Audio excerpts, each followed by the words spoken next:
Hello everybody, my name is Ana Salazar and I'm one of the veterinarians here at the center, and I'm going to give a presentation about entanglements. But before we start, I wanted to let you know a little bit what we do.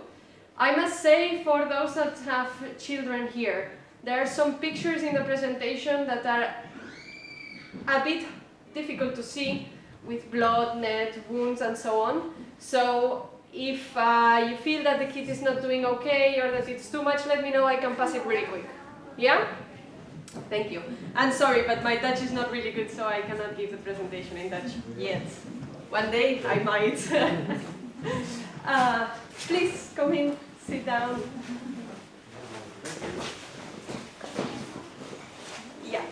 So, well, basically here at the center we take care of two species, common seals and grey seals. The two pictures in the top are grey seals, these two are common seals.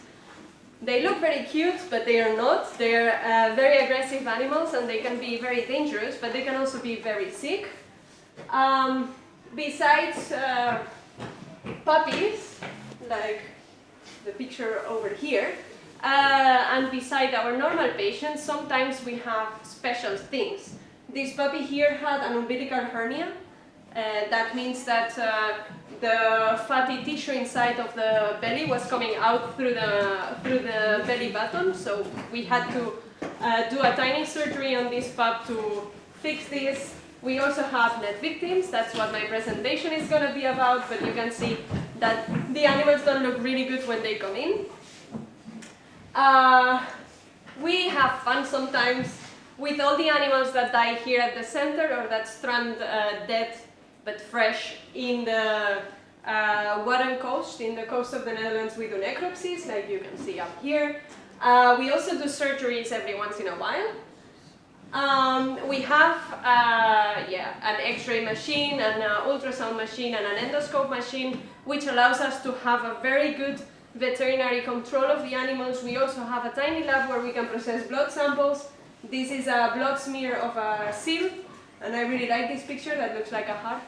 I don't know, it's really cute. This is also one of my favorite photos. This is an ultrasound echo of the eye of a seal. This is a normal eye, and basically the lines mark the normal structures of the eye. And this is an X-ray of one of the front flippers of a seal, and here there is a bone infection. So we had to operate this animal and remove this finger to remove this infected bone. Besides this, we also go to releases, which is very nice, and we really enjoy them. It's very nice to see these animals, take care of them, and then see them going back into the wild. So we also have a lot of fun when we can have a release and join. But today we're going to talk about interactions with human activities, mainly with fisheries, and I'm going to present you several cases that we have had here at the center. So, for the ones that are not from the Netherlands and that don't know us very much, this is the Netherlands. This star marks Pieterburen. The numbers speak by themselves. Pieterburen is very tiny and we have a lot of seals over a year. We can have a maximum of 100 seals at the same time here, and that's quite a lot, as you can imagine. Looking at numbers, from a period of 10 years, from 2007 to 2017, we got reports of 42 animals that were somehow damaged by garbage in the sea. We saw animals with nets, like these two. We saw animals with fishing line, but we also had cases of animals with a plastic pipe around their head, or frisbees, or other garbage that can be found in the sea. What is surprising in the numbers is that in 2018 we had 19 reports. In 2019, last year, we had 32. And since the 1st of January of 2020, we've had already 5 reports. That's the numbers of last week. And I can already tell you that these numbers are going higher because this week we already had 2 extra reports. So at today's 19th of February, we have 7 cases of animals that were entangled or damaged by garbage in the sea in 2020. That's a lot of animals. Our actions depend on the status of the animal. The animal can be alive or can be dead. If the animal is dead and it is not in a very good condition, it's very decomposed, we're going to directly send it to destruction. We're going to fill in a report and send the carcass directly to destruction. But there are some cases that the animal just died and it's trans fresh, such as this case. Maybe you've heard about it. It's a frisbee seal. And in that case, the animal comes to rehab. If you have any questions, I didn't say it, but you can stop me at any point. Ask whatever you want. If the animal is alive, we have 3 possibilities. We can either release the animal directly on site. Sometimes we cannot do anything for the animal. And if the animal is in a very bad condition, we take it directly into rehab. So, some examples. This is a release on site. As you know, or if you don't know, you know now, we have a stranding network in the Netherlands that is made out of volunteers. All these people are trained to handle seals. So this guy here is one of our volunteers from this stranding network, one of our EHBZs. And I'm gonna let the video speak by itself.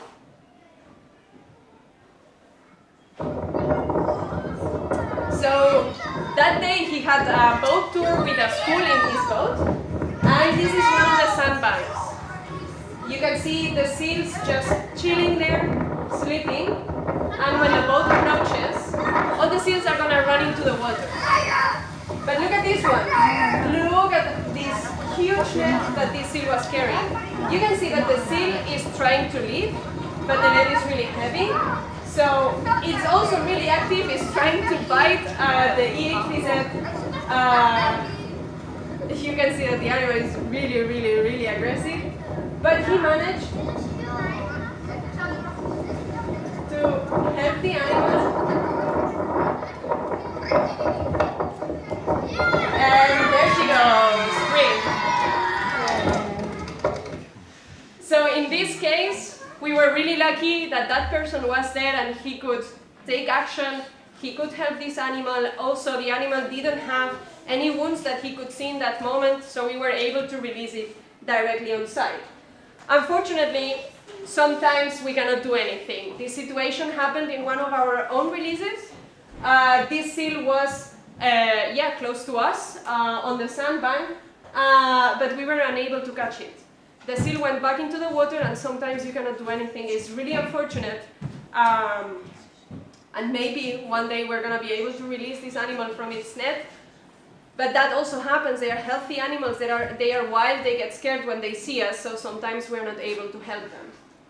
What happens when the condition of the animal is bad, or they have a big wound, or we can catch them? Then they can come in here. I must say, being entangled with a net or a rope or a plastic bag or whatever thing around the neck or the flippers around the body, and having swallowed a hook, it's not the same. Hooks are very, very dangerous. Another video here. This is what we do when we have a net victim.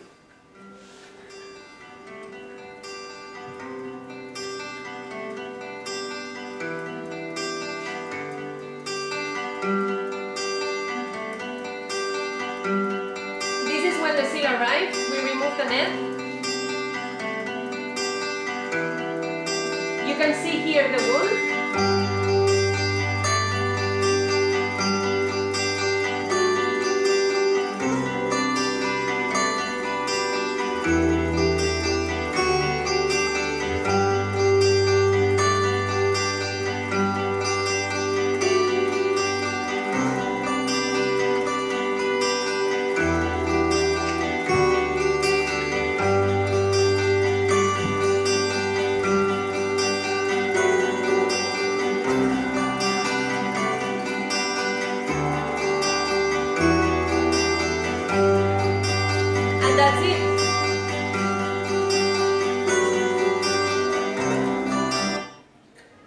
Super nice. That's that's a very nice story to tell as well. We could help this animal, but I must say that unfortunately there are some situations where we can't.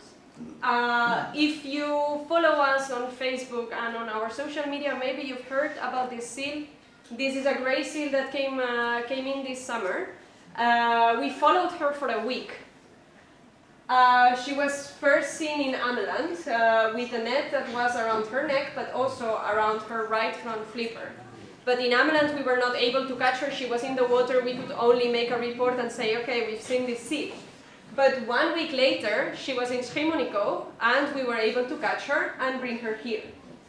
She was slightly under condition. That means that she was a bit skinnier than other animals of her same age in the wild, which could match with her condition of having a net around her body. But otherwise, she was quite healthy. Unfortunately, the net had made cuts not just in her neck and in her back, but also in the right front flipper. That's really dangerous. If the flipper is compromised, if the function of the flipper is compromised, we cannot do anything for the animal. We cannot treat that flipper. And really unfortunate for Ula, the net had cut so deep into her front flipper that it was almost completely amputated. It was cut all the way through here, halfway. We took x-rays when she arrived, and we sent them to a team of expert radiologists. They also told us that they thought there might have been a subluxation of the elbow joint. That means that the elbow is out of place, the bones are out of place. And the problem of this pathology is that even if you can put it back in and have a normal position, it can come back out at any point, and that's really painful, and the flipper doesn't work. So we decided to take new x-rays under anesthesia, so the animal would be relaxed and we could move the flippers, she wouldn't feel any pain, she wouldn't be stressed, and we could do our job safely. But before we got to do these x-rays, we realized that her wrist was completely open. You can see here, this is her wound, this is bone. This is the bone of her wrist. So unfortunately, and very sadly, we had to euthanize Ula because we couldn't treat her any further. And this is a really sad case. But in order to finish this presentation a little bit happier, I want to explain you two cases that are my two favorite cases of all times. I still get very emotional when I talk about them, and they do have a happy ending. So the first one is this structure. This structure was found on the beach in March. And the funny thing about him is that he had been in rehab with us from October to December of the previous year. So 4 months later, he was found on the beach, and he had a very tight fishing line around his neck and another one coming out from the mouth. We decided to take him in and immediately take x-rays. And he had swallowed not one but 2 hooks. I'm gonna pass this around. These are the hooks that he swallowed. So you can see one was small, the other one was a bit bigger. We could see one here in the belly, and the other one was in the chest, in the esophagus. So we decided to put him under anesthesia and try to remove these hooks with endoscopy. And again, another video for you.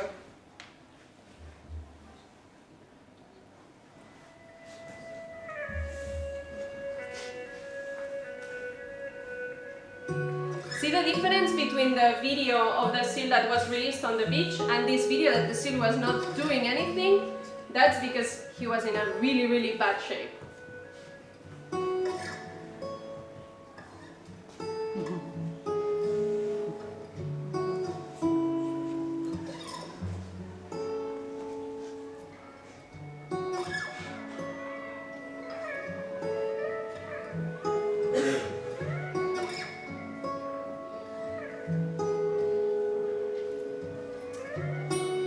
The image of the endoscope, you will see first we remove the hook that was in the esophagus, in the chest, and it's this one that is coming out.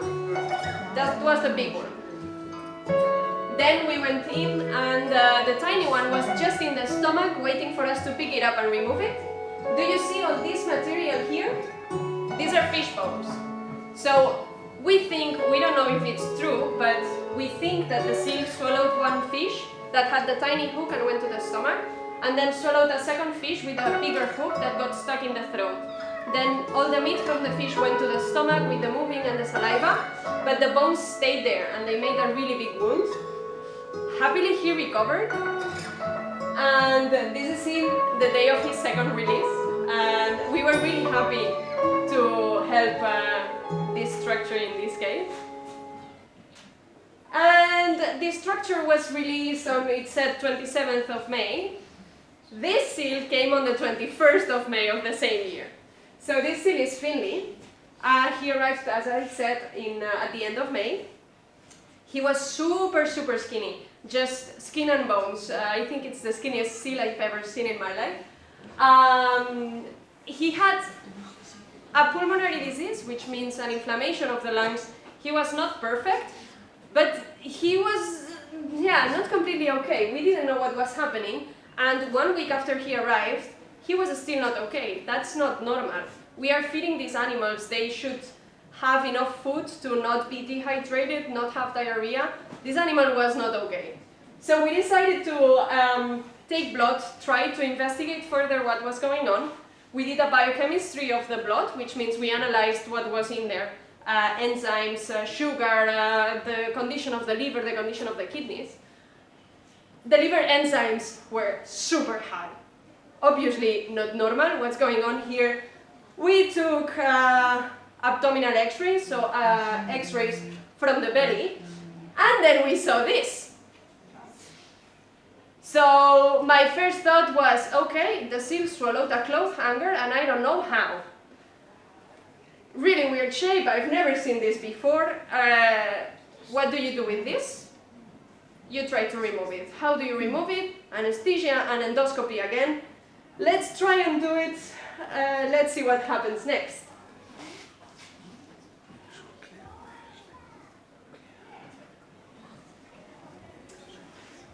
Finley also had a bump on his back, and that's really important that you know that. We opened it. In these images, the seal is awake. This person is holding the seal. We just used local anesthesia to open the bump that was in the back. And we found this.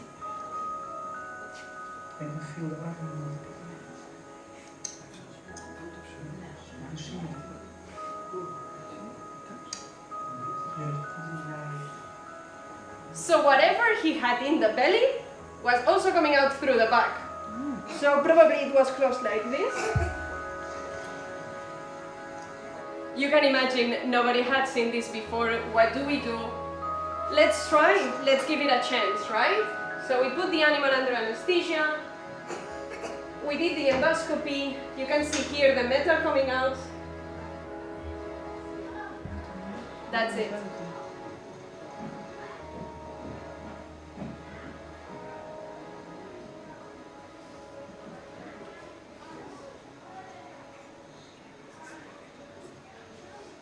Do you see this? This is the wound inside of the stomach of this seal. The thing that he had in the belly was so big that we could not put it back inside and remove it through the mouth.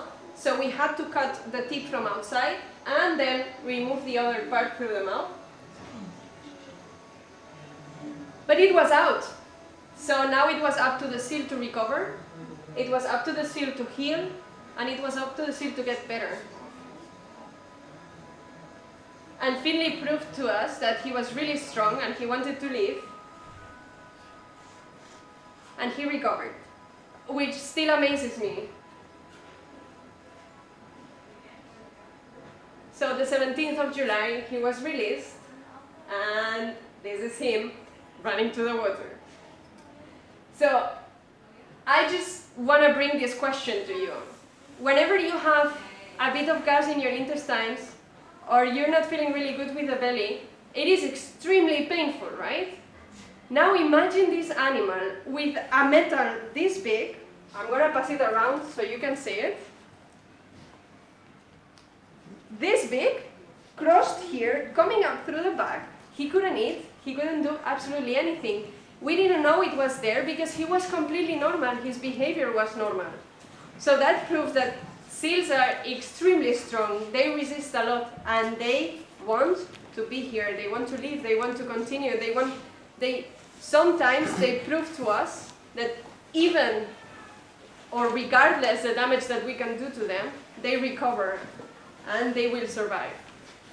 So the big message that I want you to take home: lost fishing gear and garbage in the sea is a massive problem, not just for seals, but for all the marine wildlife. And also not just for animals, but also for all the algae and all the, how do you say it? I lost the word. Well, for the marine environment, it is super, super dangerous. As you've seen, the animals can be badly injured due to it. And what's the good thing about this? That it is in our hands to help these animals. It is in our hands not just to do the work that we do here, but when you go to the beach to collect garbage, to collect plastic, to collect everything that you can find and throw it away and dispose it properly. We have a very nice project here that is powered by one of our workers, that is beach cleanups. This we do regularly. You can see them scheduled on our Facebook page. We go to Lauwerzo and we spend there a couple of hours and we clean the beach from not just nets, but everything that we can find that is not natural. Plastic, balloon strings, everything that you can find there. Cigarette butts, we find so many, you cannot imagine. And we collect all those. We throw them away properly, and we keep finding it. We've been, how long, Marion, help me here, how long have we been doing the beach cleanups? 2 years. 2 years already, and we keep finding a lot of garbage on the beach. So, clean the beaches, and thank you for your attention. I will answer to any questions you might have.